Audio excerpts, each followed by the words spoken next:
overflowing? Is your bucket empty?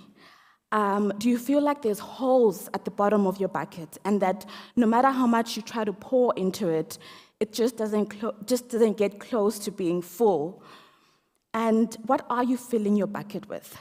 So when I looked up the definition for satisfaction, it simply, it said that it means fulfillment of one's wishes, expectations, or needs.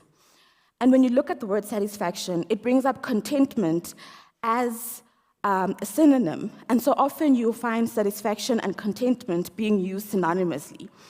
But there is a little bit of a difference. And how I will explain it to you is in this way. So I'm not a fan of ice cream. I love frozen yogurt. So I go to the shops and I want strawberry frozen yogurt. I get to the shops and they have vanilla. And I say, okay, fine, give me the vanilla frozen yogurt. I eat it, and I eat it happily. And what is that? That is contentment. I've accepted with what has been given to me. Okay, I want strawberry frozen yogurt. I go to the shops, they don't have it. I leave the shop, I go and I find a shop that has strawberry frozen yogurt. I eat it happily, and what is that? Satisfaction, because I sought, I found it, and I was happy when I ate it. So we're going to look at some Psalms, and I was joking with Lisa. I'm like, I'm probably not a good Baptist because I don't have points. But I do have verses that we are going to go through, and we'll just try to unpack the verses. And, I'll also just share my life experiences. So the first one that we're going to look at will be Psalm 63, verse 5. And I will read from NIV version. And it says, "My soul will be satisfied as with the richest of foods. With singing lips, my mouth will praise you."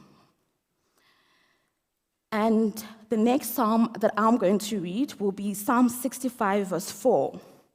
And this is taken from the ESV version.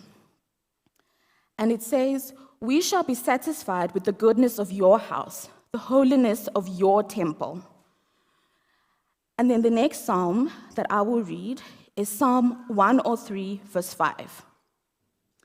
And it says, "Who satisfies you with good, so that your youth is renewed like the eagles?" And that's also taken from the ESV version.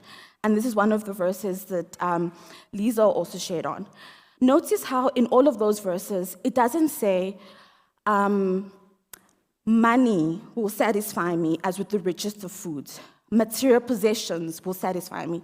All of those verses point to God as the source of satisfaction. Even when it asks, who satisfies you with good? Only the Lord can satisfy you with good. And Psalm 90, verse 14, and this is I'll read from both the NIV and the ESV version. So the NIV version says, "Satisfy us in the morning with your unfailing love, that we may sing for joy and be glad all our days."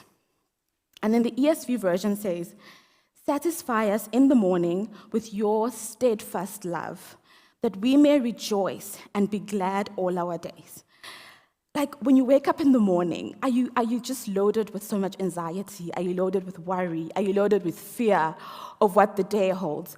I work at Discovery, very, very fast-paced company. You have to meet deadlines, and I'm privileged to work from home.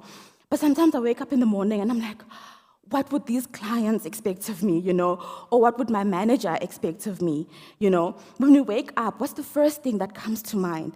Is it social media? Are you checking your phone to see the notifications, how many likes you have on Instagram, how many followers you have on TikTok, When you check your Facebook notifications, you see as a single woman, someone else is getting married. How does that make you feel? As a mother who's trying to have kids, as a wife who's trying to have kids and you can't conceive, but you're seeing people who married way after you are having kids, popping babies after babies. How does that make you feel? That's something that I have personally struggled with. Or you see people buying cars, buying, beautiful homes and, traveling the world. And do you think to yourself, if I can just have that, I will be satisfied, Lord? Is that what you think about? The psalmist says, satisfy us in the morning. He's asking the Lord, satisfy us. And the reason he says that is because